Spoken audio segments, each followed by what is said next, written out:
Behind a restaurant's back alley, a 6-year-old girl discovered something that would expose a hidden truth. A deaf boy sat alone, hungry and crying, while his father built empires across the city. When she stepped forward to help him, using sign language his stepmother never bothered to learn, she had no idea her small act of kindness would unravel secrets that would change 4 lives forever. What was really happening behind closed doors? Could one child's courage be enough to break through walls of silence and neglect? This is a story about the unexpected heroes among us and the justice that comes when the right person finally sees the truth. If this story touches your heart, type Amen in the comments and tell us where you're watching from. Your support means the world to us. The afternoon sun cast long shadows across Riverside District as 7-year-old Maya walked behind Romano's Italian restaurant, her worn sneakers making soft sounds on the pavement. Her mother had been sick for 3 months now, unable to work her shifts at the laundry service, and their savings had run dry weeks ago. Maya clutched the small container Mrs. Romano sometimes filled with leftover bread or pasta that would have been thrown away anyway. "Please let there be something today," she whispered to herself, her stomach growling softly. As she approached the back entrance where the kitchen staff usually left donations for those in need, Maya heard a sound that made her stop. Crying. Not loud sobbing, but the quiet, heartbroken kind that comes from someone who's learned that crying loudly brings more trouble than comfort. She turned the corner and saw him. A little boy, maybe 5 years old, sitting on the ground near the dumpster area. His clothes were expensive, she could tell, the kind with designer labels her mother pointed out in store windows. But his face was streaked with tears, and his small shoulders shook with silent sobs. Maya approached slowly. "Hey, are you okay?" The boy didn't respond. He didn't even look up. Maya moved closer and waved her hand in front of his face.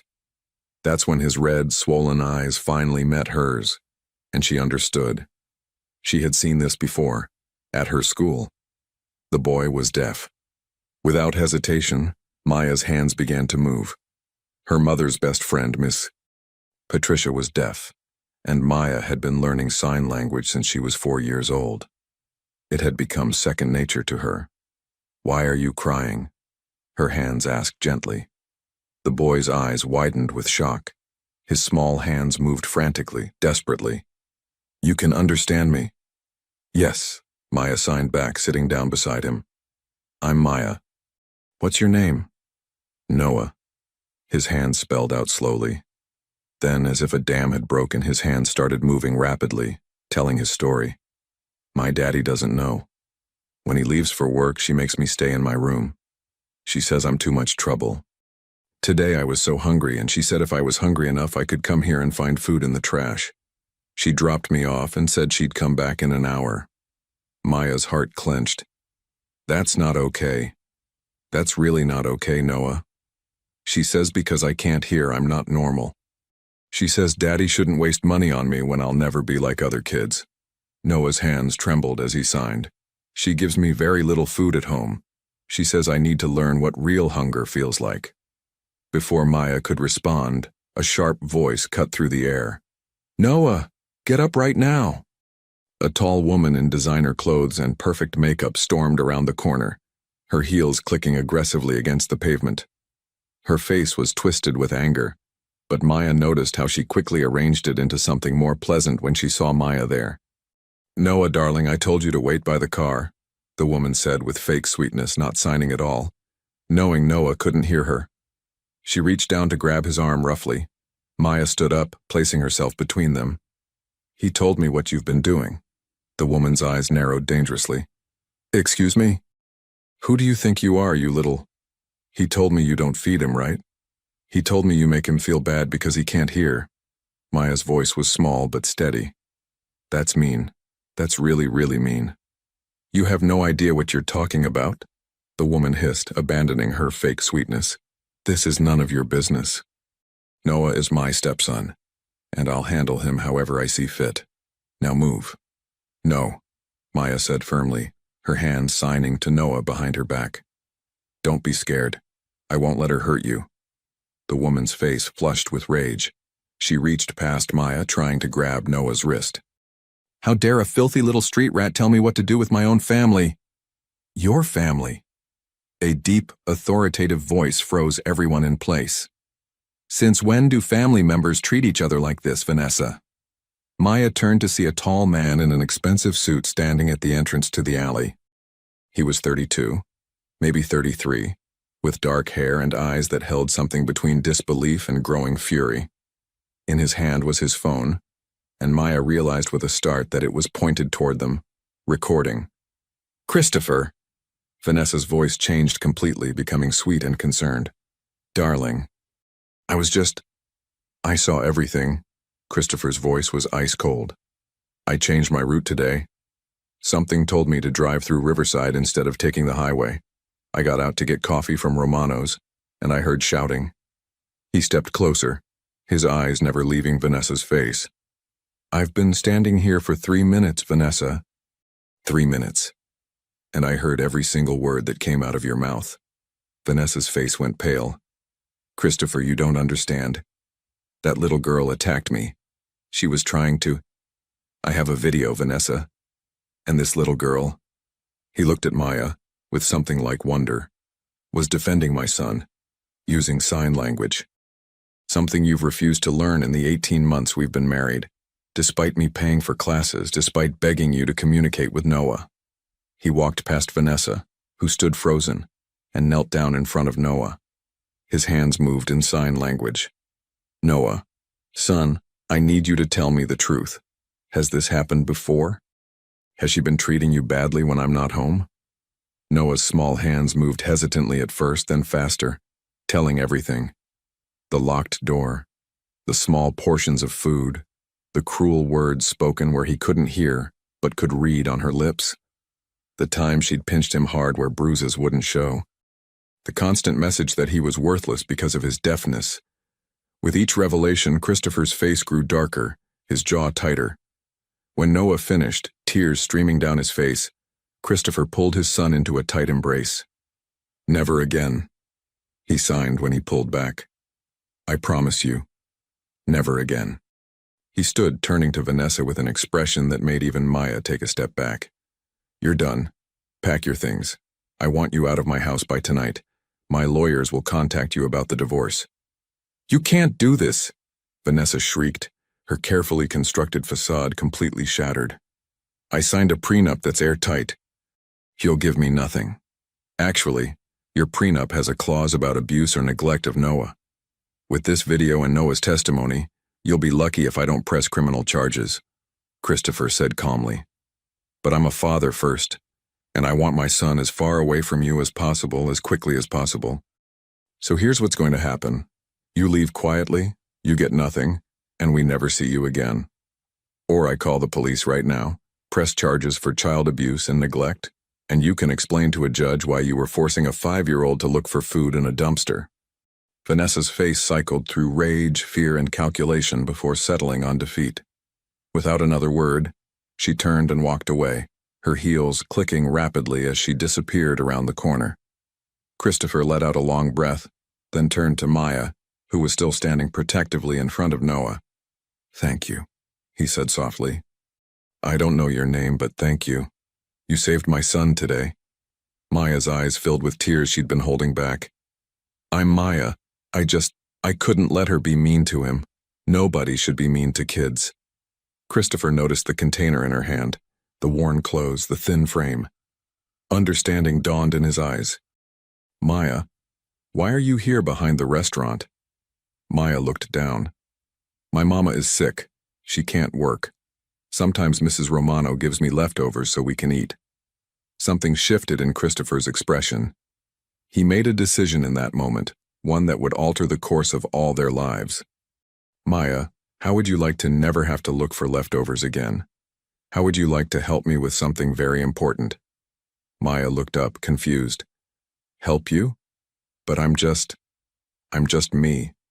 You're the person who saved my son. You speak his language. You showed more courage in 5 minutes than most adults show in a lifetime," Christopher said, kneeling to her level. "I need to learn to be a better father to Noah. And I think you could teach me things I need to know. But first, I need to meet your mother. Would that be okay?" Maya's eyes widened. You want to meet Mama? Very much, Christopher smiled, and it was genuine. And I'd like to make sure she gets the medical care she needs. No one who raises a daughter like you should have to suffer without help.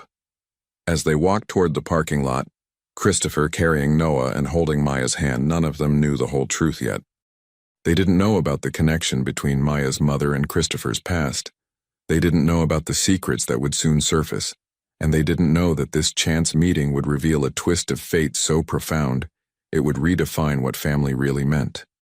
But in that moment, three people who had been alone in different ways had found each other. And sometimes that's exactly how the most extraordinary stories begin, with an unexpected encounter, a small act of courage, and the decision to choose kindness when cruelty would have been easier. The sun was beginning to set over Riverside District, painting the sky in shades of orange and pink, and in that golden light a new chapter was beginning for all of them. Maya's apartment was on the 4th floor of a building that had seen better days, but Christopher noticed immediately that despite the worn furniture and peeling paint, everything was spotlessly clean. The small space smelled of lavender and lemon, and children's drawings covered one wall in a colorful display. "Mama," Maya called out softly as she opened the door. "Mama, are you awake?" A weak voice came from the bedroom. "Maya, baby, is that you?" "I brought someone, Mama. Don't be scared, okay? He's nice." Christopher set Noah down gently, signing for him to wait in the living room, then followed Maya into the small bedroom. What he saw made his chest tighten. The woman in the bed was thin, too thin, with dark circles under her eyes and skin that seemed almost translucent. But when she saw her daughter, her whole face lit up with a love so fierce it was almost tangible. She couldn't have been more than 32, Christopher's own age, though illness had aged her. Then their eyes met and both of them froze. "Christopher?" Her voice was barely a whisper. "Hannah?" Christopher felt the world tilt. "Hannah Rodriguez?" Maya looked between them, confused. "You know each other?" Hannah struggled to sit up, her hands trembling. "Maya, sweetheart, could you please give us a moment? Show Noah your drawings." Once the children left, Hannah and Christopher stared at each other in shock. "It's been 7 years," Hannah said finally. 7 years since my father paid you to leave," Christopher finished bitterly. "Since he told me you'd taken the money and disappeared. Since he made me believe you'd never cared about me at all." Hannah's eyes filled with tears. "He told me you'd never want to see me again. He said you'd found someone from your own social class, someone appropriate. He gave me $50,000 and made me sign papers saying I'd never contact you or claim any connection to the Montgomery family." "$50,000, Christopher repeated, his voice hollow. "My father gave you $50,000 and told me you'd taken $500,000. He showed me fake bank statements, forged signatures. He made me believe you'd used me, that you'd been after my money the whole time. I was pregnant," Hannah whispered. "I found out 2 days after he came to see me. I wanted to tell you, but the papers I'd signed. They said any attempt to contact you or claim paternity would result in legal action. I was 25, Christopher. I was terrified. And I didn't have the money to fight your father's lawyers." Christopher sank into the chair beside the bed, his mind reeling. "Maya, she's mine?" "She's ours," Hannah corrected gently.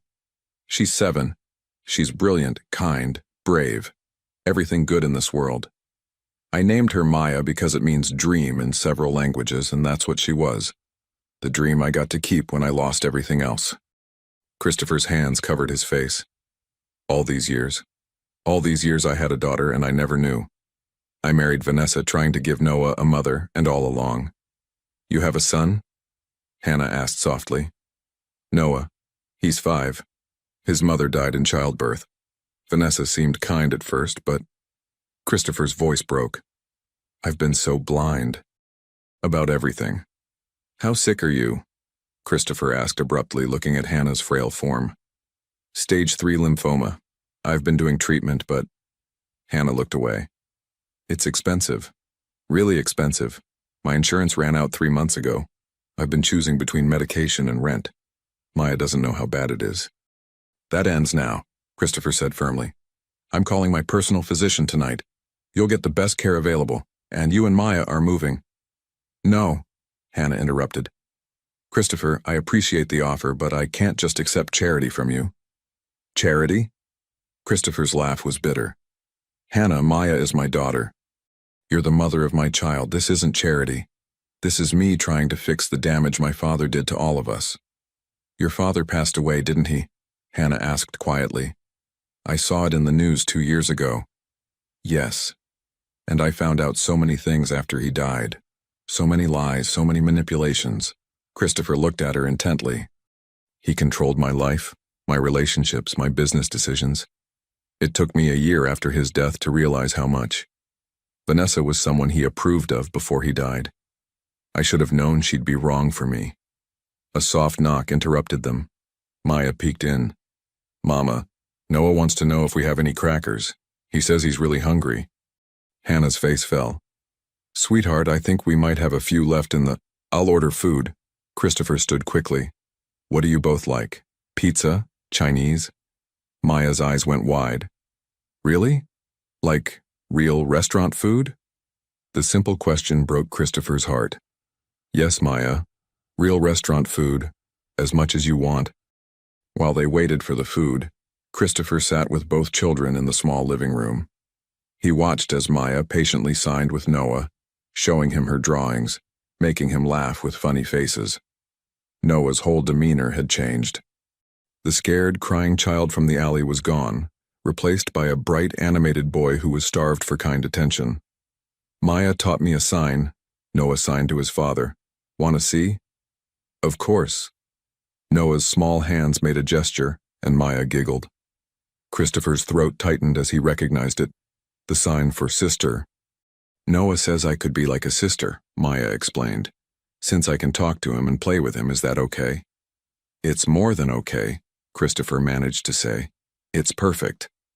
When the food arrived, 3 large pizzas, breadsticks, salad, and dessert. Maya's eyes filled with tears. This is so much food, she whispered. We're going to make sure you always have enough, Christopher promised. But first, I need to talk to your mother about some things. Adult things. Do you think you and Noah could eat in here while I talk to her? As the children dug into the pizza with pure joy, Christopher returned to Hannah's room. I need to know everything. Your treatment, your prognosis, everything. Hannah took a shaky breath. The lymphoma is aggressive. Without intensive treatment, they give me 4 to 6 months. With treatment, possibly 2 to 3 years, maybe more. But the treatment costs about $15,000 per month, and that's not counting medications, hospital stays, complications. You'll get the treatment, Christopher said immediately. Money isn't an object. Christopher, I can't just... Hannah, listen to me! Christopher leaned forward intensely. 8 years ago, my father stole you from me. He stole our chance at a future together. He stole the first 6 years of my daughter's life from me. I can't get those years back, but I can fight for the years ahead. Not for him, not because of guilt, but because whether we're together romantically or not, we're family. Maya makes us family. And I take care of my family. Hannah wiped her eyes. She asks about her father sometimes. I never told her who you were. I said you didn't know about her, which was true. I said you were a good man who got lied to, also true. I never wanted her to hate you or think you'd abandoned her.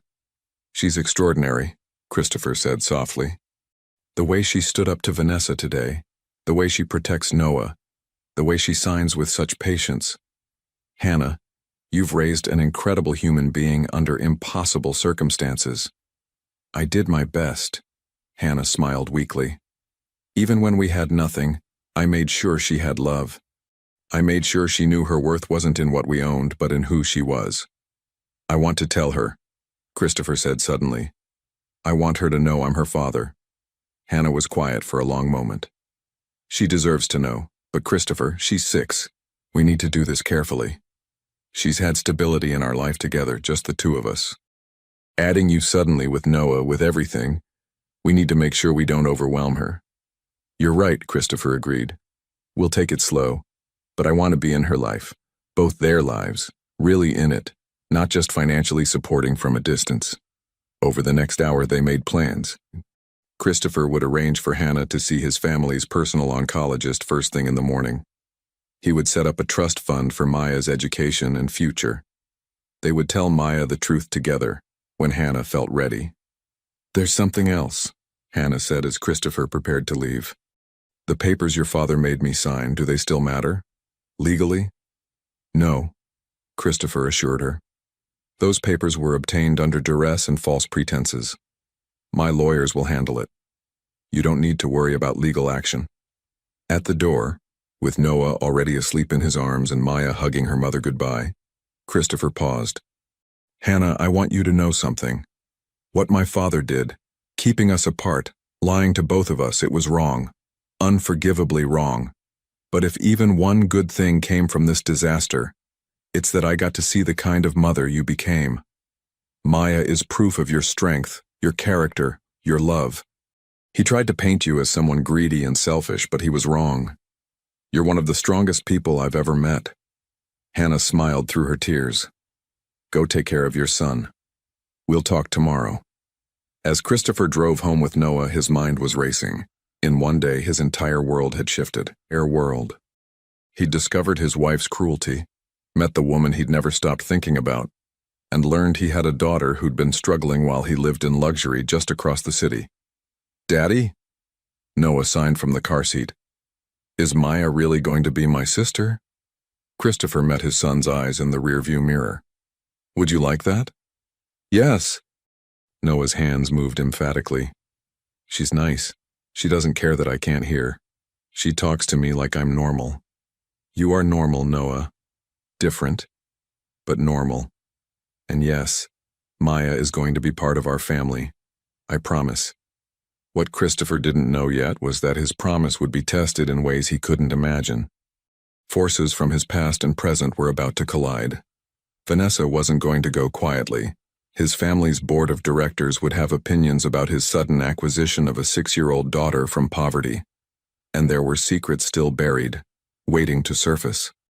But as he carried his sleeping son into their house, a large, beautiful home in the suburbs that had never quite felt like a home, Christopher felt something he hadn't felt in years. Hope. The next morning would bring new challenges, new complications, new obstacles. But for the first time since his father's death, Christopher Montgomery felt like he was finally, truly awake and ready to fight for what mattered. In her small apartment across town, Hannah held Maya close. "Baby, Mr. Montgomery is going to help us. Is that okay with you?" "He seems nice, Mama." Maya yawned sleepily. "And Noah needs a friend." "I can be his friend." "You can be more than that," Hannah whispered. But Maya was already asleep. Tomorrow they would begin the conversation that would change everything. Tomorrow Maya would learn that the kind man who'd defended them was more than just a helper. He was her father. But tonight, for the first time in months, both Hannah and Christopher went to sleep with something that had been missing from their lives. A reason to believe that tomorrow could be better than today. The morning sun streamed through the windows of Dr. Patricia Reeves's office at City Medical Center. Hannah sat in the examination room, Maya in the waiting area with Christopher and Noah, as the doctor reviewed her test results and medical history. "Mrs. Rodriguez," Dr. Reeves said carefully, "I'm going to be direct with you. Your previous doctors did what they could with the resources available, but you've been undertreated for your stage of lymphoma. The good news is that we can start aggressive therapy immediately. The challenging news is that it's going to be intense, and recovery is going to take time." "How much time?" Hannah asked, her voice steady despite her fear. "With proper treatment, patients in your situation have a 75% 5-year survival rate. But you need to commit to the full treatment protocol: chemotherapy, possible radiation, medication, rest, and nutrition. No more choosing between medicine and rent. No more stress about money. Stress is counterproductive to healing. Dr. Reeves, I appreciate your optimism, but I'm a single mother with a 6-year-old daughter. I can't just stop worrying about money." Dr. Reeves smiled gently. "Christopher Montgomery is handling your medical bills. And from what he told me this morning, he's handling a lot more than that. Let him. Your job right now is to fight this disease and get well. Can you do that?" Hannah's eyes filled with tears. "I'm not used to accepting help." "Then it's time to learn. Dr. Reeves said kindly. For your daughter's sake, if not your own. In the waiting room, Maya was teaching Noah how to play a hand-clapping game, both children laughing silently as their hands met in rhythmic patterns. Christopher watched them with a mixture of joy and heartache. Every moment with Maya felt like a gift he didn't deserve and a reminder of all he'd missed. Mr. Montgomery? A nurse approached. Dr. Reeves would like you to join the consultation. Christopher squeezed Maya's shoulder. I'll be right back, sweetheart. Keep playing with Noah. In the examination room, Hannah looked fragile under the harsh fluorescent lights, but her spine was straight, her chin up. This was the woman who'd raised his daughter alone for 6 years. This was the woman who'd survived his father's manipulation and built a life anyway. Hannah's going to start treatment next week, Dr. Reeves explained. She'll need support, someone to drive her to appointments, help with daily tasks on days when she's weak, and someone to care for Maya when she's in the hospital for treatments. I'll be there, Christopher said immediately. Christopher, you have a company to run, Hannah protested. You can't just... I'm the CEO. I can arrange my schedule however I want, Christopher interrupted. Besides, I've been too hands-off with the business lately. It's time I delegated more and focused on what actually matters. Dr. Reeves looked between them with interest. There's clearly history here I don't know about, but whatever it is, you two need to work as a team now. Hannah, your best chance at beating this is reducing stress and following the treatment plan. Christopher, your role is supporting that goal. Can you both commit to that? They nodded, though neither met the other's eyes. After the appointment, Christopher drove them back to Hannah's apartment. We need to talk about logistics, he said as they settled at her small kitchen table while the children played in the living room. This apartment isn't suitable for someone going through chemotherapy. The stairs alone. Christopher, I've lived here for 4 years, it's fine. Hannah, please don't make this harder than it needs to be, Christopher said, frustrated. I'm not trying to control you or take over your life. I'm trying to help. There's a house on Riverside Lane. It's part of the Montgomery family properties, but nobody's living there right now. 3 bedrooms, 1 floor, a garden. It's 10 minutes from the hospital. You and Maya could stay there during your treatment. Stay in a Montgomery property? Christopher, that's practical, he cut her off. Hannah, I know you're independent. I know you've survived on your own for years, but right now you need to accept that you can't do this alone. Not if you want to beat this cancer. Not if you want to be here for Maya's 7th birthday, her 8th, her graduation, her wedding. Pride is a luxury you can't afford right now. Hannah's hands trembled on the table. You're right, she whispered. I hate it, but you're right. I've been so focused on maintaining our independence that I've been putting Maya at risk. If something happened to me, she'd have nobody. She'd have me, Christopher said quietly. She'll always have me now. But yes, let's make sure you're here to raise her. She needs her mother. When do you want to tell her? Hannah asked. About you being her father? Today, Christopher decided. The longer we wait, the harder it'll be. And I don't want to build our new relationship on a lie of omission. They called the children into the kitchen. Maya climbed into Hannah's lap while Noah sat close to Christopher, both children sensing the serious mood.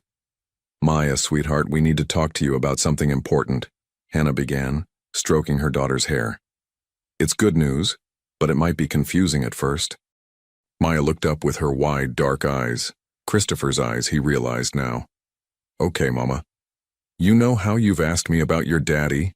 Hannah continued gently. About why he wasn't here with us? Maya nodded slowly. You said he didn't know about me. You said someone told lies. That's right. Someone did tell lies. Hannah took a deep breath. Baby, Mr. Montgomery is your daddy. He's the man I loved a long time ago before you were born, and the lies kept us apart. But now he knows about you, and he wants to be your daddy, if that's okay with you. Maya's eyes went very wide. She looked from Hannah to Christopher and back again. Really? Mr. Montgomery is my daddy? Yes, sweetheart, Christopher said, his voice thick with emotion. I didn't know about you until yesterday. If I had known, I would have been here every single day, but I'm here now and I want to be your father, if you'll let me. Maya was quiet for a long moment, processing. Then in typical 7-year-old fashion, she asked the most practical question. Does that mean Noah is my brother? Christopher couldn't help but smile through his tears. Yes, you'd be his half-sister. Is that okay with you? Maya looked at Noah, who was watching the conversation intently, reading lips and body language since Christopher had stopped signing in his emotional state.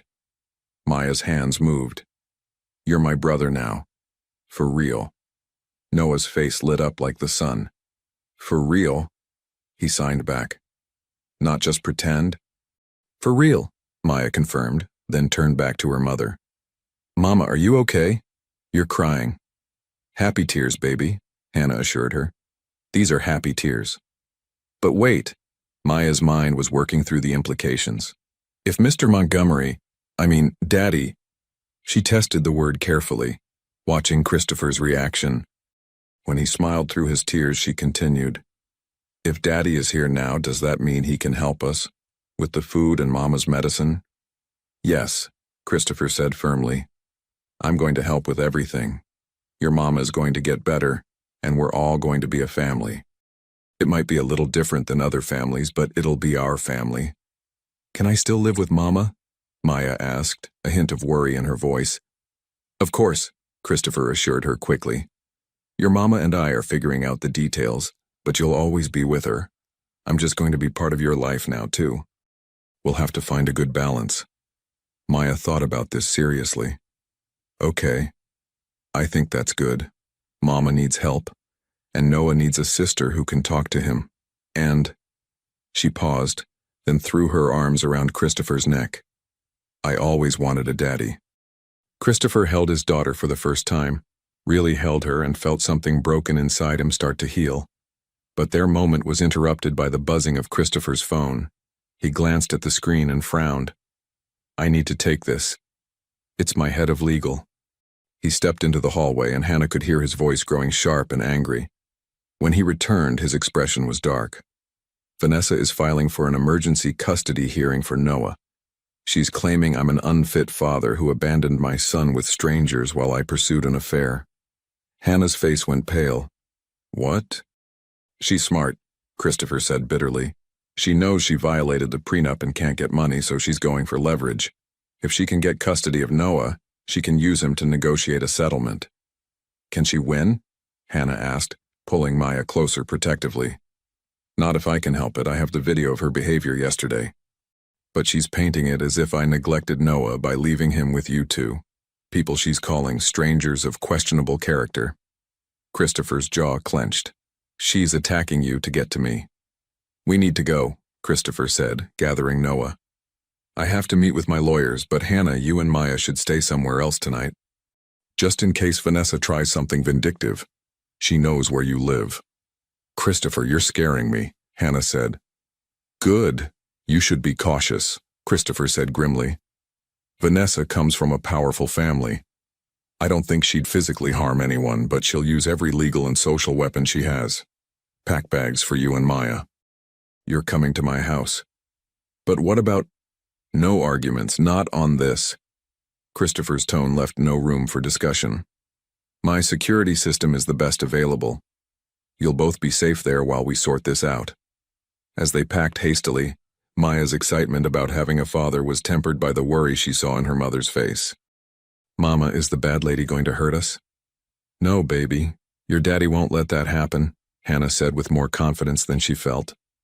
But as they drove toward Christopher's house, a sprawling modern home on 3 acres of land that made Maya's eyes go wide, Hannah couldn't shake her anxiety. She'd escaped the Montgomery family's manipulation once before, barely. Now she was walking right back into their world. The difference was that this time, she wasn't alone. She had Maya. She had Christopher, older and wiser than he'd been 7 years ago. And she had something to fight for beyond just survival. But the battle ahead would test all of them in ways they couldn't yet imagine. Vanessa's custody suit was just the beginning. Soon the entire Montgomery family legacy would come under scrutiny, and secrets that Christopher's father had buried deep were about to surface. In the back seat, Noah and Maya held hands, 2 children who'd found each other at exactly the right moment. They didn't understand the storm that was coming. They just knew that for the first time in their young lives, they weren't facing their struggles alone. And sometimes that knowledge is enough to make you brave enough to face anything. The custody hearing was scheduled for 2 weeks away, but those 14 days felt like an eternity. Christopher's legal team worked around the clock building their case while Vanessa's lawyers filed motion after motion, each one more aggressive than the last. Hannah and Maya had settled into Christopher's home, though Hannah insisted on keeping some boundaries. She and Maya took the guest suite on the opposite end of the house from Christopher and Noah's rooms. "We need to do this right," she told Christopher. "Not rush into playing house just because circumstances pushed us together."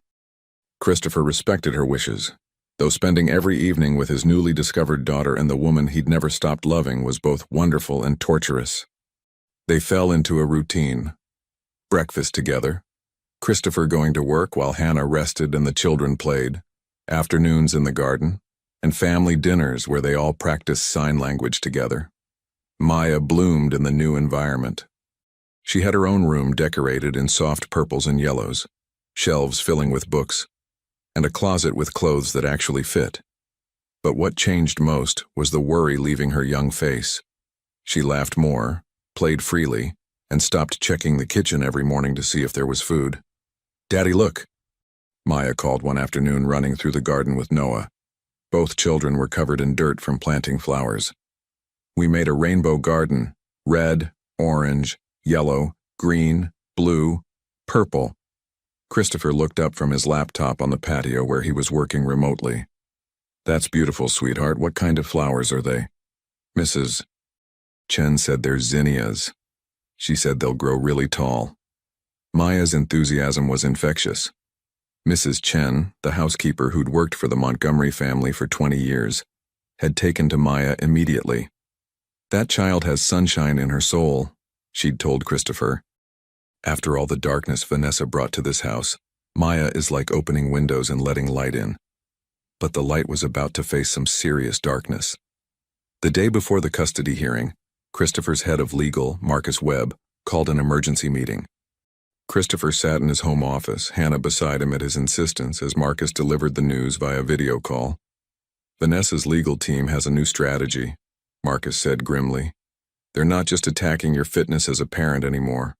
They're attacking Hannah." "What?" Hannah's face paled. "They've dug up everything they could find. They're claiming that 8 years ago you were paid to leave Christopher, which they're framing as evidence of financial opportunism. They're saying you kept Maya's existence secret to ambush Christopher at a vulnerable time after his divorce. And they're implying that your illness is being used to manipulate Christopher emotionally and financially." "That's insane," Christopher exploded. "They're twisting everything." "I know," Marcus said. "But Christopher, there's more. They've found something. A document your father had drawn up 8 years ago. It's a statement Hannah allegedly signed saying she'd been having an affair with your father, not you, and that Maya could be his child, not yours." Hannah gasped. "What? That's a complete lie. I never signed anything like that." "We know," Marcus assured her. "We've already sent it to a forensic document examiner. The signature is forged. But Vanessa's team is going to present it to create doubt, to paint Hannah as someone willing to lie about paternity for money." Christopher's hands clenched into fists. "My father's poison is still spreading even from the grave." "There's one more thing," Marcus hesitated. "Vanessa's team is requesting a paternity test for Maya. They're arguing that until paternity is legally established, you have no standing to make decisions that affect Noah's exposure to unrelated children in the home." Hannah's eyes filled with tears. "They want to humiliate us. They want to make it look like I'm lying about Maya's paternity." "Let them request it," Christopher said firmly. "We'll do the test. When it proves I'm Maya's father, it'll destroy their entire narrative." "Christopher," Hannah said quietly, "Maya will have to know about this. She'll have to understand why strangers are questioning whether you're really her father. She's 6 years old." Christopher's anger deflated into anguish. "I know. But what choice do we have?" That evening, they sat Maya down in the living room. Noah was with Mrs. Chen, playing in his room, giving them privacy for the difficult conversation. "Maya, sweetheart, we need to talk about something that might be confusing," Hannah began, holding her daughter's small hands. "Is it about the court?" Maya asked. She was perceptive beyond her years. Is the bad lady trying to take Noah away? Yes, Christopher said, kneeling in front of her. And Maya, she's saying some not nice things about me and your mama. She's saying that maybe I'm not really your daddy. Maya's eyes widened. But you are? Mama said so. I am, Christopher assured her gently. But in court they need proof, so we're going to do a test, just a simple swab inside your cheek that will prove to everyone that I'm your biological father. Would that be okay? Maya's lip trembled. Why doesn't she believe us? Why is she being so mean? Because she wants something, Hannah explained carefully, and she thinks if she makes us look bad, she can get it. But sweetie, the truth is the truth. The test will show that Daddy is your father, and then everyone will know she was wrong. Will it hurt? Maya asked in a small voice. Not at all, Christopher promised. Just a quick swab like when the doctor checks for strep throat. Maya was quiet for a moment, then lifted her chin with determination that reminded Christopher achingly of her mother. Okay, let's do it. Then everyone will know she's a liar, and Noah can stay with us. The next morning, the courthouse was cold and imposing.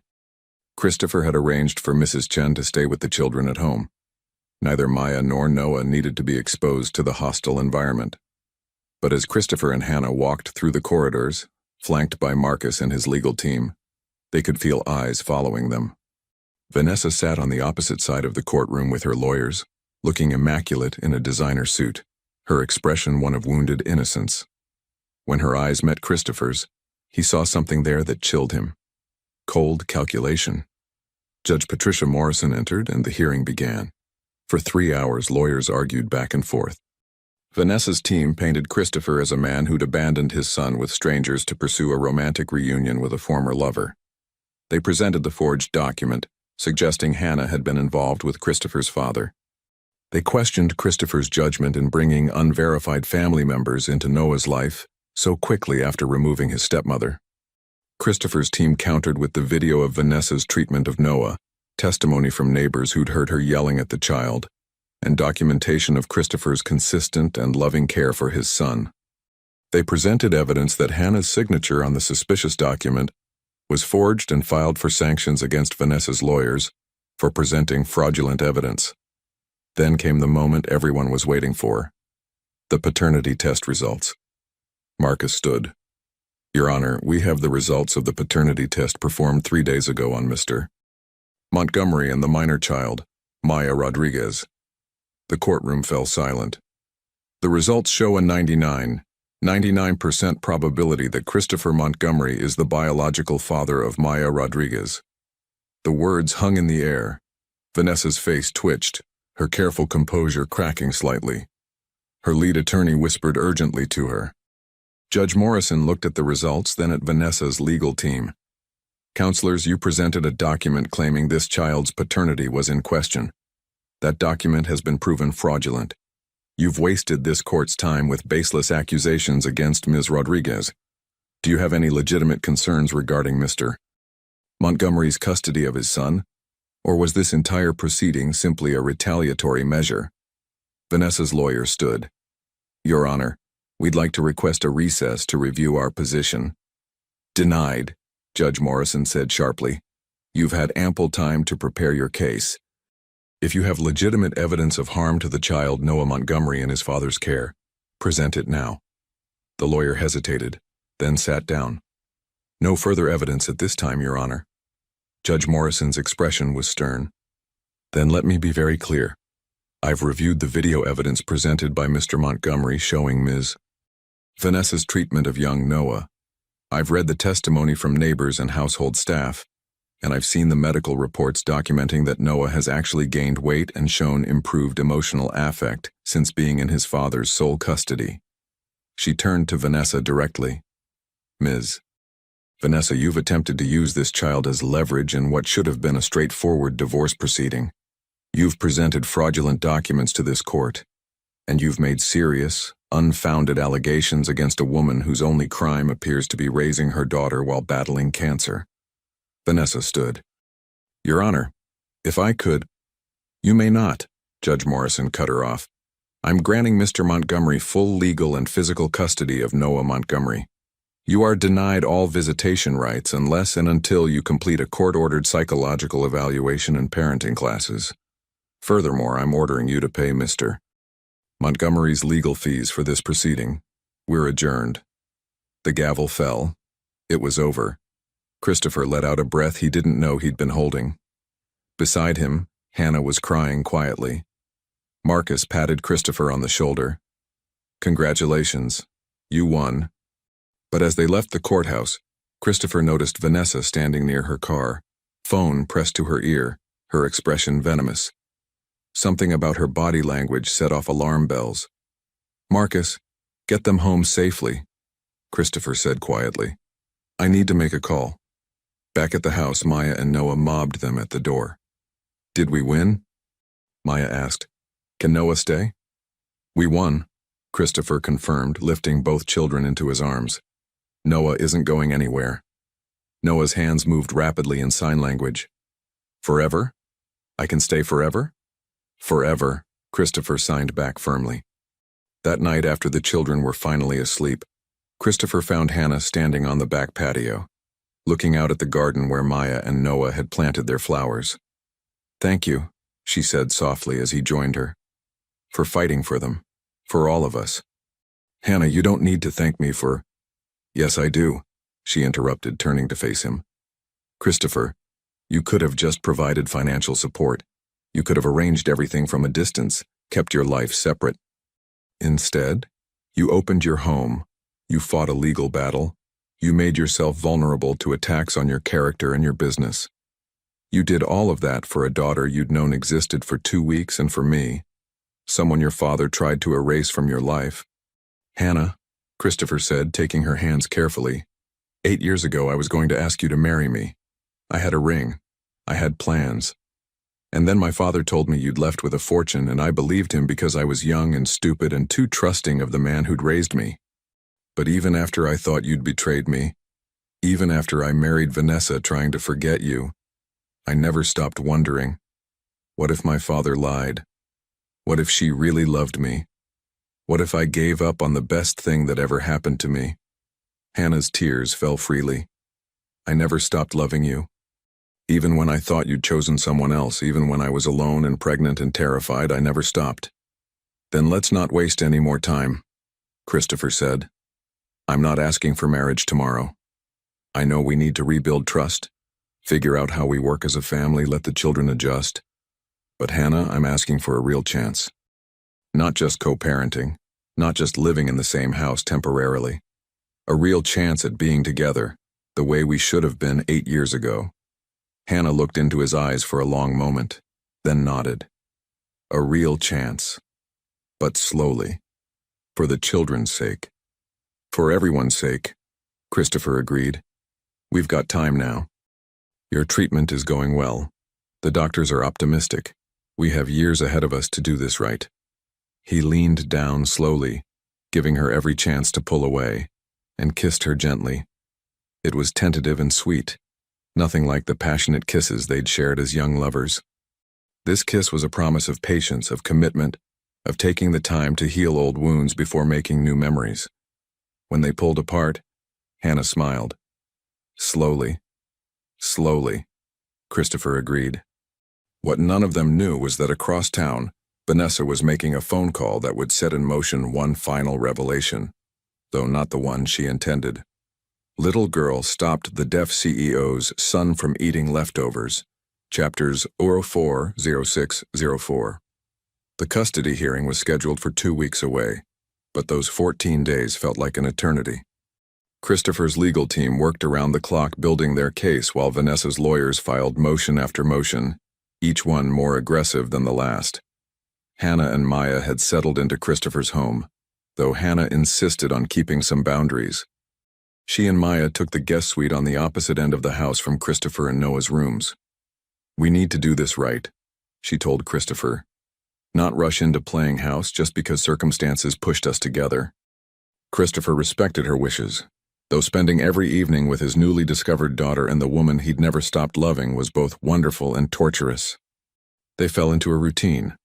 Breakfast together, Christopher going to work while Hannah rested and the children played, afternoons in the garden, and family dinners where they all practiced sign language together. Maya bloomed in the new environment. She had her own room decorated in soft purples and yellows, shelves filling with books, and a closet with clothes that actually fit. But what changed most was the worry leaving her young face. She laughed more, played freely, and stopped checking the kitchen every morning to see if there was food. "Daddy, look," Maya called one afternoon running through the garden with Noah. Both children were covered in dirt from planting flowers. "We made a rainbow garden, red, orange, yellow, green, blue, purple." Christopher looked up from his laptop on the patio where he was working remotely. "That's beautiful, sweetheart. What kind of flowers are they?" Mrs. Chen said they're zinnias. She said they'll grow really tall.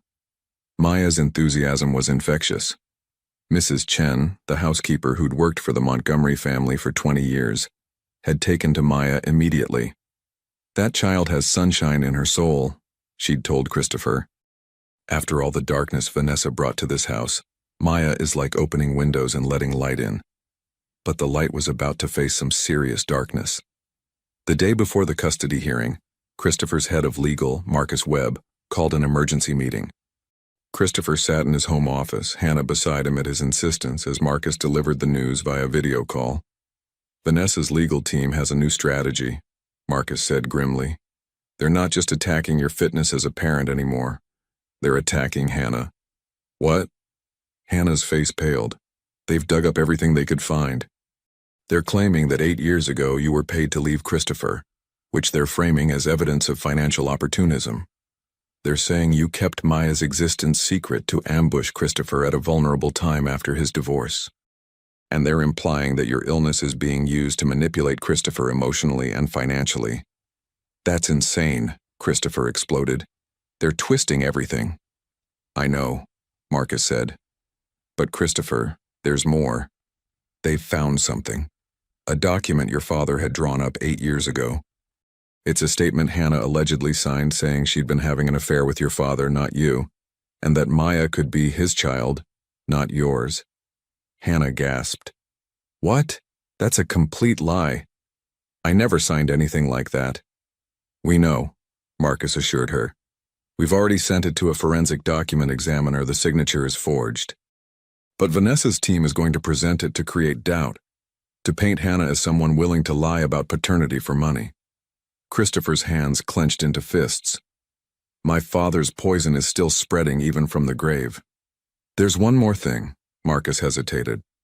"Vanessa's team is requesting a paternity test for Maya. They're arguing that until paternity is legally established, you have no standing to make decisions that affect Noah's exposure to unrelated children in the home." Hannah's eyes filled with tears. "They want to humiliate us. They want to make it look like I'm lying about Maya's paternity." "Let them request it," Christopher said firmly. "We'll do the test. When it proves I'm Maya's father, it'll destroy their entire narrative." "Christopher," Hannah said quietly, "Maya will have to know about this. She'll have to understand why strangers are questioning whether you're really her father. She's 6 years old." Christopher's anger deflated into anguish. "I know. But what choice do we have?" That evening, they sat Maya down in the living room.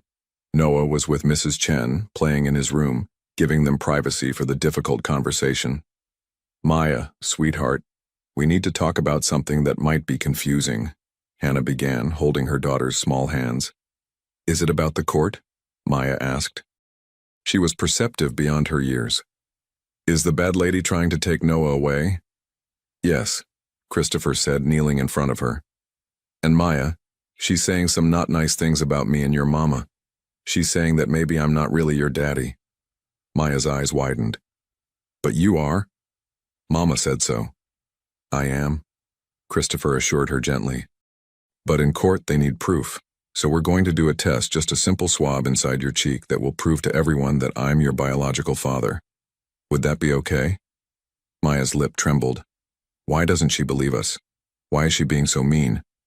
"Because she wants something," Hannah explained carefully, "and she thinks if she makes us look bad, she can get it. But sweetie, the truth is the truth. The test will show that Daddy is your father, and then everyone will know she was wrong." "Will it hurt?" Maya asked in a small voice. "Not at all," Christopher promised. "Just a quick swab like when the doctor checks for strep throat." Maya was quiet for a moment, then lifted her chin with determination that reminded Christopher achingly of her mother. "Okay, let's do it. Then everyone will know she's a liar, and Noah can stay with us." The next morning, the courthouse was cold and imposing. Christopher had arranged for Mrs. Chen to stay with the children at home. Neither Maya nor Noah needed to be exposed to the hostile environment.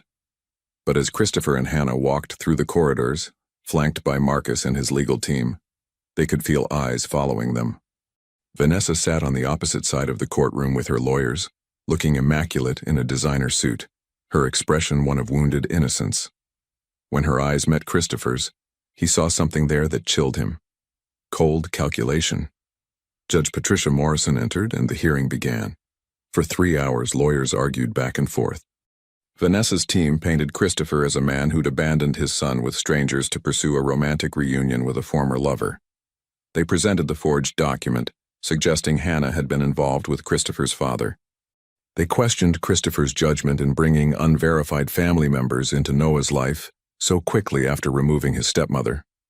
Christopher's team countered with the video of Vanessa's treatment of Noah, testimony from neighbors who'd heard her yelling at the child, and documentation of Christopher's consistent and loving care for his son.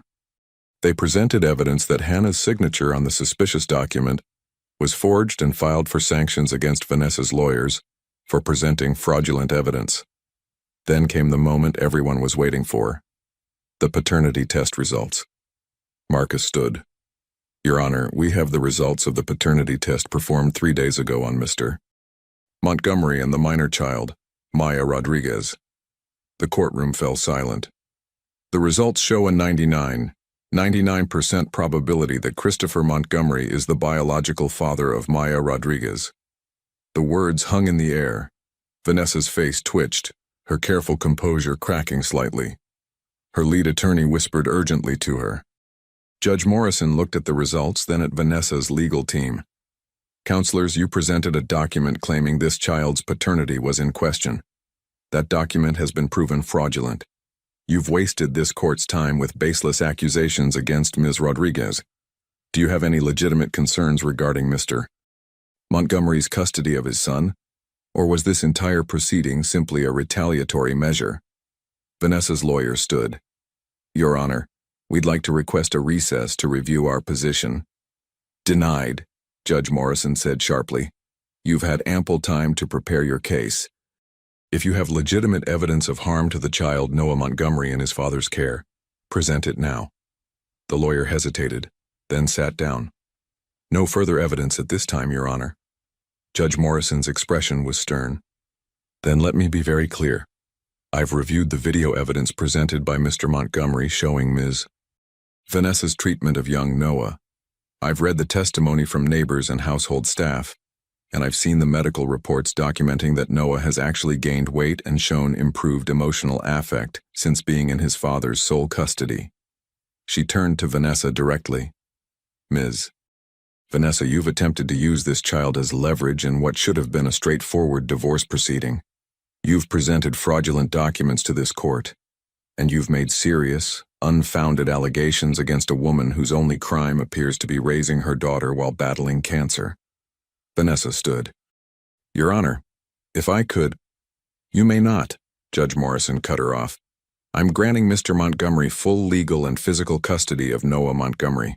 You are denied all visitation rights unless and until you complete a court-ordered psychological evaluation and parenting classes. Furthermore, I'm ordering you to pay Mr. Montgomery's legal fees for this proceeding. We're adjourned." The gavel fell. It was over. Christopher let out a breath he didn't know he'd been holding. Beside him, Hannah was crying quietly. Marcus patted Christopher on the shoulder. "Congratulations. You won." But as they left the courthouse, Christopher noticed Vanessa standing near her car, phone pressed to her ear, her expression venomous. Something about her body language set off alarm bells. "Marcus, get them home safely," Christopher said quietly. "I need to make a call." Back at the house, Maya and Noah mobbed them at the door. "Did we win?" Maya asked. "Can Noah stay?" "We won," Christopher confirmed, lifting both children into his arms. "Noah isn't going anywhere." Noah's hands moved rapidly in sign language. "Forever? I can stay forever?" "Forever," Christopher signed back firmly. That night, after the children were finally asleep, Christopher found Hannah standing on the back patio, looking out at the garden where Maya and Noah had planted their flowers. "Thank you," she said softly as he joined her, "for fighting for them, for all of us." "Hannah, you don't need to thank me for—" "Yes, I do," she interrupted, turning to face him. "Christopher, you could have just provided financial support. You could have arranged everything from a distance, kept your life separate.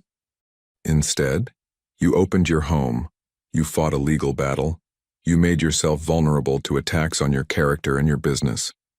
You did all of that for a daughter you'd known existed for 2 weeks and for me, someone your father tried to erase from your life." "Hannah," Christopher said, taking her hands carefully, "8 years ago I was going to ask you to marry me. I had a ring. I had plans. And then my father told me you'd left with a fortune, and I believed him because I was young and stupid and too trusting of the man who'd raised me. But even after I thought you'd betrayed me, even after I married Vanessa trying to forget you, I never stopped wondering, what if my father lied? What if she really loved me? What if I gave up on the best thing that ever happened to me?" Hannah's tears fell freely. "I never stopped loving you. Even when I thought you'd chosen someone else, even when I was alone and pregnant and terrified, I never stopped." "Then let's not waste any more time," Christopher said. "I'm not asking for marriage tomorrow. I know we need to rebuild trust, figure out how we work as a family, let the children adjust. But Hannah, I'm asking for a real chance. Not just co-parenting, not just living in the same house temporarily. A real chance at being together, the way we should have been 8 years ago." Hannah looked into his eyes for a long moment, then nodded. "A real chance. But slowly. For the children's sake." "For everyone's sake," Christopher agreed. "We've got time now. Your treatment is going well. The doctors are optimistic. We have years ahead of us to do this right." He leaned down slowly, giving her every chance to pull away, and kissed her gently.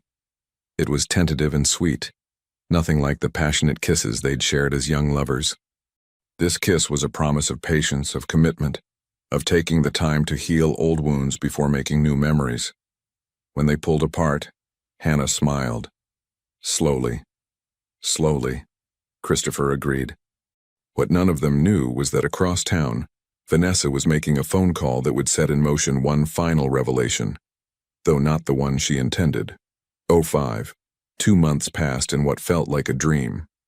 Hannah's treatment was progressing well, and while the chemotherapy made her tired and nauseous, she was responding better than doctors had initially hoped.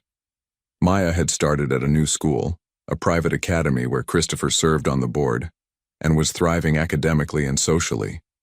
Noah was attending the same school, in special education classes designed for deaf and hard-of-hearing students, and his confidence had grown remarkably. Christopher had officially acknowledged Maya as his daughter in all legal documents, set up trust funds for both children's futures, and was in the process of making his relationship with Hannah official. They'd gone on actual dates, dinners, walks in the park, even a weekend trip to the beach where the children had played in the waves while Christopher and Hannah walked hand in hand along the shore. "I could get used to this," Hannah had said, leaning her head on his shoulder. "Then let's make it permanent," Christopher had replied. "Move into the house officially, not as guests but as family." "Christopher." "I know, slowly," he'd smiled. "But Hannah, you and Maya have been living there for 2 months. The kids call each other brother and sister. Mrs. Chen has already started calling you Mrs. Montgomery, even though I've corrected her a dozen times. The only difference between what we have now and being official is paperwork and rings." Hannah had laughed. "Is that a proposal?" "Not yet," Christopher had promised. "When I propose, you'll know. It'll be special. But I'm saying, think about it. Please." Hannah had been thinking about it. Despite everything they'd been through, despite the years apart and the pain of separation, Being with Christopher felt right. Natural. Like coming home after a long journey. But their peace was about to be shattered. It started with a phone call to Christopher's office from Marcus Webb. "Christopher, we have a problem. A big one." "What kind of problem?" "Vanessa filed a lawsuit. Not against you, against your father's estate. She's claiming that your father promised her a significant settlement if she married you and provided him with additional heirs to the Montgomery line. She's alleging that before he died, he verbally agreed to transfer several properties to her if she fulfilled her end of the bargain." Christopher felt his blood run cold. "That's ridiculous. My father barely tolerated Vanessa." "Maybe. But she has witnesses, employees who worked for your father, people who claim to have overheard conversations. And Christopher, here's where it gets worse. If she wins this lawsuit, she gets access to discovery. She can subpoena records, force depositions, dig into every aspect of your father's business dealings." "So?" "So," Marcus said carefully, "your father wasn't always ethical in his business practices. We both know that. If Vanessa's lawyers start digging, they might find things that could damage the company, hurt shareholders, even expose you to legal liability for things your father did." "I've spent 2 years cleaning up his messes," Christopher said angrily. "I've made restitution where I could, settled cases quietly, reformed our practices." "I know. But there are still skeletons in closets, and Vanessa knows it. Christopher, I think this is a shakedown. She lost the custody battle, so now she's going after money a different way. She figures you'll settle quietly to avoid discovery." Christopher was silent for a moment. "Set up a meeting, her lawyers and ours. Let's hear what she really wants." The meeting took place 3 days later in a neutral law office. Vanessa sat across the table from Christopher, looking smug and confident. Her lead attorney, a shark named Richard Kellerman, opened negotiations. "My client is willing to drop the lawsuit against the Montgomery estate in exchange for a settlement of $20 million, the deed to the property on Riverside Lane, and a formal public apology from Christopher Montgomery for defamation of character." Christopher nearly laughed. "You can't be serious." "Ooh." "We're very serious," Kellerman said smoothly. "The alternative is a very public trial where some uncomfortable truths about the Montgomery family business practices come to light. I'm sure your shareholders would be very interested to hear about some of your father's more creative accounting methods." "This is extortion," Marcus said flatly.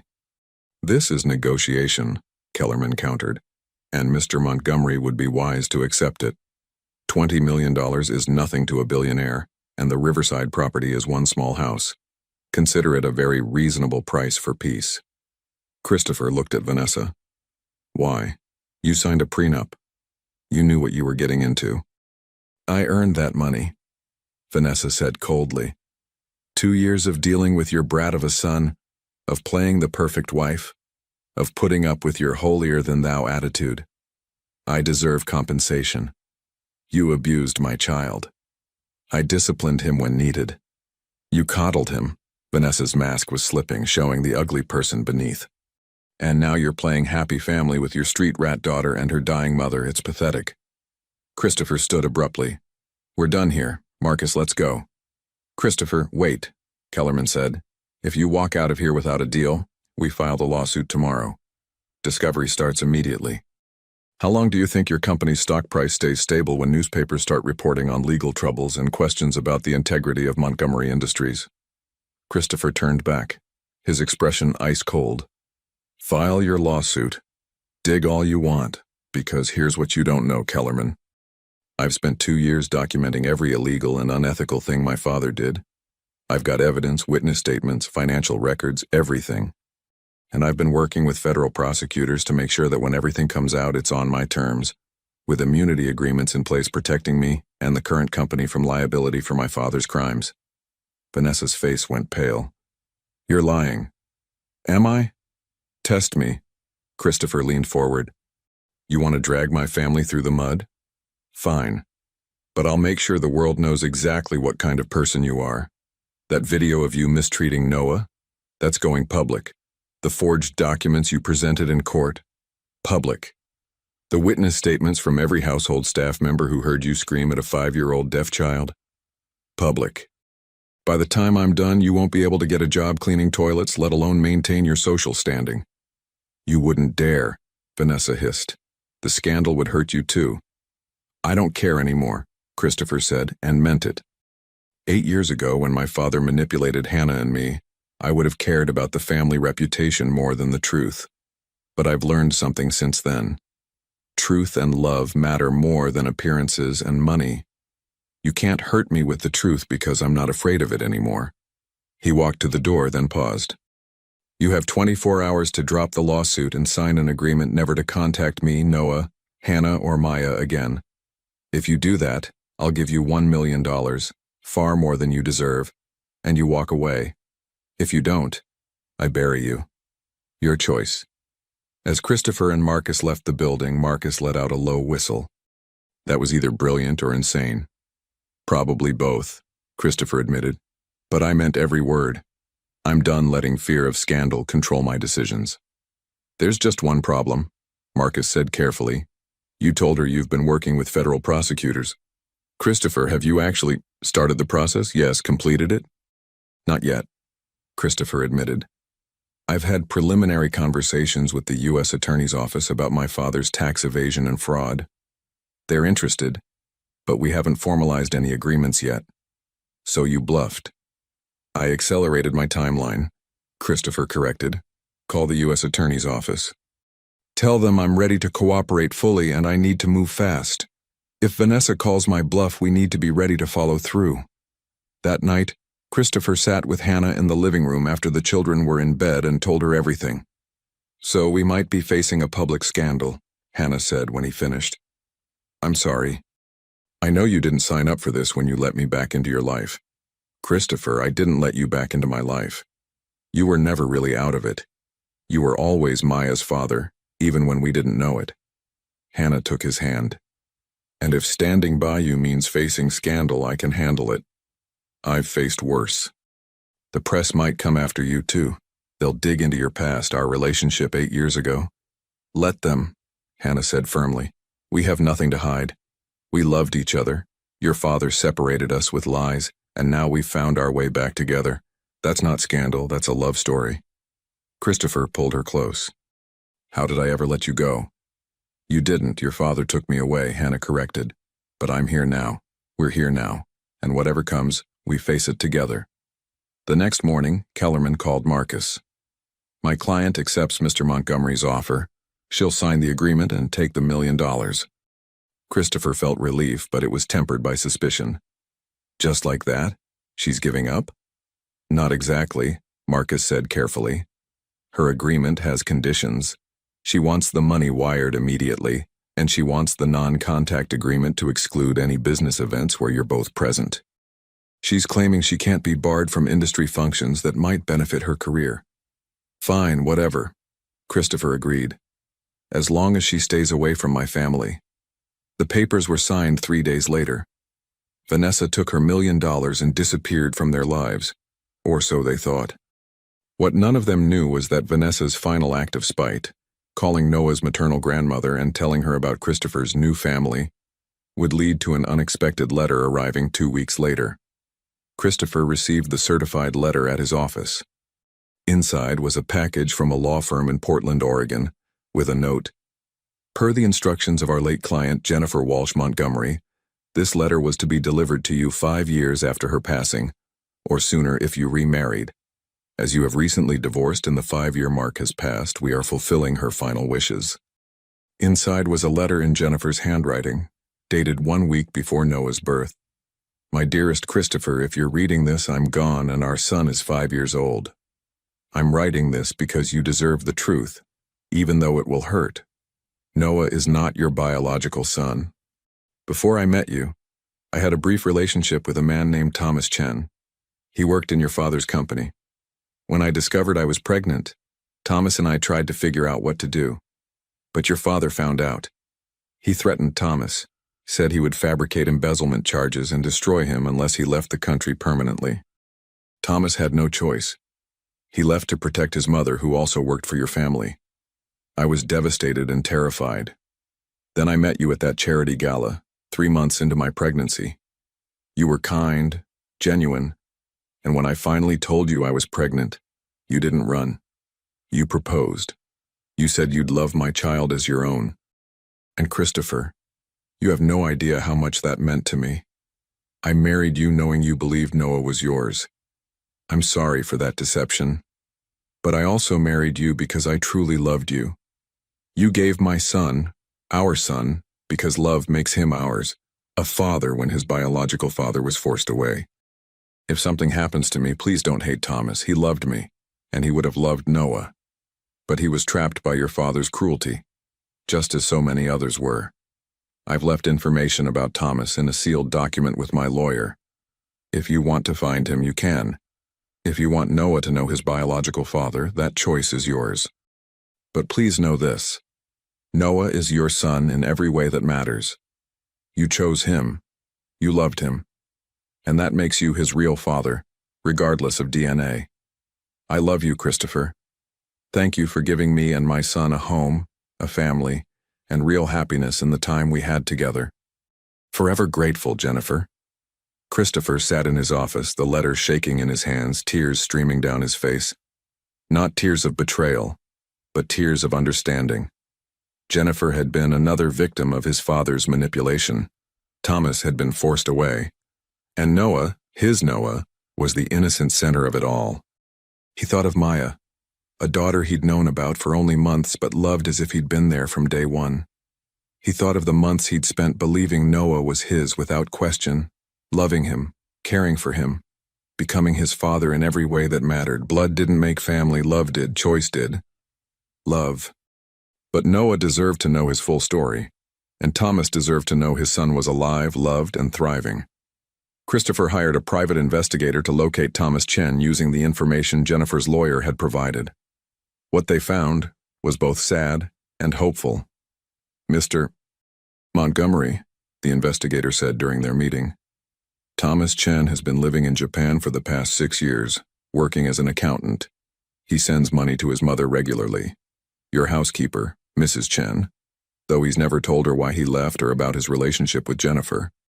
He believes both Jennifer and the baby died, because that's what your father told him before forcing him to leave the country. Chen? Christopher's mind raced. Is he related to Mrs. Chen, your housekeeper? Yes. Thomas is her son. He left the country 5 years ago and hasn't been back since, according to Mrs. Chen. He left right around the time Noah was born, and she never knew why. Christopher felt the world tilt. Mrs. Chen, who'd worked for his family for 20 years, who'd helped raise him, who now loved Maya and Noah like grandchildren. Her son was Noah's biological father, and she didn't even know her grandson was alive. There's more, the investigator continued. Thomas left because your father found out about his relationship with Jennifer and her pregnancy. Your father gave him a choice. Leave the country permanently with a payment of $200,000 and be told the baby died, or face criminal charges for embezzlement your father would fabricate. Thomas chose to protect his mother from the scandal and left, believing he'd lost both Jennifer and his child. Of course he did, Christopher said bitterly.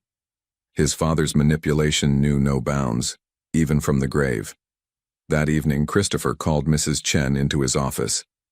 The elderly woman looked nervous, clearly sensing something serious was happening. Mrs. Chen, I need to talk to you about your son. Her face crumpled. I know Thomas is Noah's biological father. I know my father forced him to leave. What I don't know is why you never said anything. Mrs. Chen sat down heavily. Because Jennifer made me promise.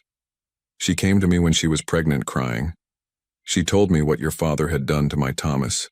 She said she'd met you and fallen in love with you, and that you were going to marry her and raise the baby as your own. She begged me not to tell anyone the truth, not you, not Thomas, no one. She said the baby would be safer with you as a father, with your protection, than being connected to a man your father had threatened and destroyed. Did you know Thomas believed the baby had died? Christopher asked gently. Mrs. Chen's face crumpled. Not at first. Not until 2 years ago, when Thomas finally called me after years of silence. He told me your father had told him Jennifer and the baby both died in childbirth, and that's why he had to leave. To spare everyone the pain. By then, Noah was already 3 years old and calling you Daddy. I didn't know what to do, I was so afraid of what your father might do if he found out I'd kept in contact with Thomas. Christopher felt anger and compassion warring inside him. Mrs. Chen, I'm not angry with you. My father was a master manipulator who hurt everyone around him. Jennifer's letter explained everything. But I need to know, do you want to contact Thomas? To tell him his son is alive? Mrs. Chen's eyes filled with tears. More than anything, but Mr. Christopher, that child has been through so much already. Finding out you're not his biological father will change nothing about how I feel about him. Christopher interrupted firmly. Noah is my son. I chose him, I've raised him, and I love him. Jennifer's letter made that clear. I'm his real father because I chose to be. But he also deserves to know about Thomas, to have the chance to know his biological father, and to know that his grandmother has been with him all along. If Thomas wants to be part of Noah's life, I'll welcome him. My father stole 6 years of Thomas's life. I won't steal anymore. Over the next 2 weeks, Christopher worked with Mrs. Chen to contact Thomas. The young man, only 31 years old, had been living in Japan, working as an accountant, sending money to his mother whenever he could, and carrying the guilt and grief of believing he'd lost both the woman he loved and their child. When Thomas video called for the first time, Christopher saw a man who looked exhausted, haunted, and disbelieving. Mr. Montgomery, I don't understand. Your investigator said. He said my son is alive? That Jennifer raised him with you? Jennifer died in childbirth, Thomas. I'm sorry, but Noah, your son, is alive, healthy, and loved. My father lied to you. He told you they both died to make sure you'd never come back. But Noah is here, and he's thriving. And if you want to be part of his life, I'm offering you that chance. Even though he's not biologically yours? Especially because he's not biologically yours, Christopher said. Because that means I chose to be his father and you didn't choose to leave. We were both victims of my father's manipulation. It's time to set things right. Telling Noah the truth was the hardest thing Christopher had ever done. He and Hannah sat down with the 5-year-old, with Mrs. Chen present, and explained everything in simple terms a child could understand. So Mr. Thomas is my real daddy? Noah signed, confused. He's your biological father, Christopher signed back carefully. That means he helped make you. But Noah, I'm your daddy. I've taken care of you, I love you, and that's never going to change. You're my son and you always will be. Mr. Thomas just means you have more people who love you. Like Maya has mama and daddy? Noah asked. Exactly like that, Christopher confirmed. And Mrs. Chen is my real grandma? Mrs. Chen started crying. Yes, sweetheart, I'm your grandma. Noah processed this for a moment, then signed. Okay. So I have Daddy Christopher, Daddy Thomas, Grandma Chen, Maya as my sister, and Hannah as my... He paused, looking at Hannah curiously. Hannah signed back gently. What would you like me to be? Noah thought seriously. Then his small hands moved. Mama Hannah? Hannah burst into tears and pulled Noah into a hug. Christopher wrapped his arms around both of them, and Maya jumped up from where she'd been sitting quietly, joining the group hug. We're a family, Maya said firmly. A weird family, but a good family. Thomas arrived from Japan 3 weeks later. The meeting between father and son was emotional and beautiful. Thomas cried when he saw Noah for the first time, and Noah was shy at first but quickly warmed to the gentleman who looked so much like Mrs. Chen. I'm going to stay, Thomas told Christopher after spending a day with Noah. If that's all right with you, I'm going to find work here in the city. I want to be part of my son's life, even if it's just as the man who visits on weekends. You can be more than that, Christopher offered. Montgomery Industries needs a good accountant. I've checked your credentials. You're excellent at what you do. And maybe over time you and Noah can build a relationship that works for both of you. Over the next few months, their unconventional family grew and evolved. Thomas became a regular presence, attending Noah's school events, teaching him about Japanese culture and slowly building trust. Mrs. Chen glowed with happiness at having both her children, Noah and Maya, close by, along with her actual son. Hannah's cancer went into remission. The doctors were cautiously optimistic, giving her a strong chance of being cancer-free for years to come. Her strength returned, and with it, her vibrant spirit that had first captured Christopher's heart. One evening 6 months after the custody battle, Christopher took Hannah back to the alley behind Romano's restaurant where everything had begun. "Why are we here?" Hannah asked, confused. "Because this is where our story really started," Christopher said. "Not 8 years ago when we first met, but here. Where Maya's courage saved Noah. Where I finally saw the truth about my life and where fate brought us back together." He knelt down on one knee, pulling out a small velvet box. "Hannah Rodriguez, you are the strongest, most incredible person I've ever known. You raised an amazing daughter alone, battled cancer, survived my father's manipulation, and still found room in your heart to give me a second chance. I wasted 8 years not fighting for us. I'm not wasting another minute." He opened the box, revealing a simple, elegant ring. "Will you marry me? Will you let me spend the rest of my life proving that some love stories are worth waiting for?" Hannah laughed through her tears. "You're proposing in an alley behind a restaurant? I'm proposing in the place where everything changed, where my daughter showed me what real courage looks like. Where I learned that family isn't about blood or money or social standing. It's about choosing to love people and fight for them." "Yes," Hannah said, pulling him to his feet. "Yes, 1,000 times, yes." They kissed there in the alley, both laughing and crying, while inside the restaurant Mrs. Romano watched through the window and smiled. She'd been the one who'd called Christopher 7 months ago, who'd suggested he drive through Riverside on his way home. Small acts of kindness rippling outward, changing lives. The wedding took place 1 year later in the garden, where Maya and Noah had planted their rainbow flowers. Those flowers had grown tall just as Mrs. Chen had promised, creating a wall of color behind the altar. The adoption papers for Maya had been finalized 3 months earlier, making her legally Christopher's daughter, though everyone knew she'd been his daughter from the moment they'd met. Maya served as flower girl, wearing a purple dress she'd helped choose. Noah was the ring bearer, walking proudly down the aisle with Thomas beside him, signing encouragement. Mrs. Chen cried happy tears in the front row. Christopher's vows included sign language, so Noah could understand every word. "I promise to be a father to both our children, a partner in all things, and to never let fear keep me from fighting for our family." Hannah's vows were simple and perfect.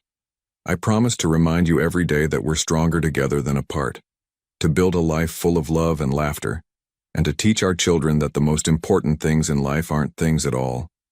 As they sealed their vows with a kiss, Maya and Noah cheered, Noah making enthusiastic whooping sounds that made everyone laugh. The reception was a celebration not just of a wedding, but of a family that had been broken apart and pieced back together into something stronger than before. Vanessa's attempt to destroy them had ultimately freed them to build something real. Thomas gave a toast, his voice shaky with emotion. "To the father who loved my son when I couldn't be there, to the woman who raised her daughter to be a hero, and to the children who brought us all together. May we all be worthy of the second chances we've been given." Mrs. Chen added her own toast. "To unconventional families, to love that transcends biology, and to truth finally setting everyone free." As the sun set over the garden, Christopher held Hannah close, watching their children play with Thomas, Mrs. Chen hovering nearby with protective love. It wasn't the family he'd imagined 7 years ago. It was better, because this family had been tested and proven strong. This family had been built on truth and choice and courage. This family had survived manipulation, illness, legal battles, and revelations that would have destroyed weaker bonds. Maya ran up to them, breathless and happy. Now 8 years old, she'd grown taller, more confident, but still carried that same fierce courage that had saved them all. "Daddy, Mama, Noah wants to show you the new flowers we planted." "New flowers?" Hannah asked. "For our growing family," Maya said seriously. "Because Thomas said families are like gardens. They need tending and care, and they keep growing if you love them right." Christopher knelt down, pulling his daughter close. "That's very wise, Maya. Did I ever tell you that you saved all of us? That day in the alley when you stood up for Noah, you changed everything." "I just did what was right," Maya said with the simple morality of childhood. "That's what you do when you see someone being hurt. You help. As they walked toward the new flower bed, Christopher thought about how one small act of courage from a 7-year-old girl had unraveled secrets, exposed lies, and ultimately created a family stronger than any that had come before. The Montgomery legacy was no longer about money or power or social standing. It was about love, truth, and the courage to stand up for what was right even when, especially when, it cost you everything. And as Maya and Noah showed off their new rainbow garden, adding colors to the ones they'd planted before, Christopher understood the metaphor perfectly. Their family was like those flowers, a mix of different colors, different origins, different stories, but together creating something beautiful. The little girl who'd stopped to help a crying deaf boy behind a restaurant had done more than save one child's day. She'd saved 4 lives, healing wounds no one knew existed, and proving that sometimes the smallest people carry the biggest courage. And that courage had bloomed into a love story for the ages, one that started with a simple act of kindness and grew into a family that redefined what family could be. As stars appeared in the darkening sky above their garden, Christopher Montgomery held his wife close, watched his children play, and felt grateful for every moment that had led to this one. The journey had been painful, complicated, and messy, but it had been worth it. Every single moment had been worth it.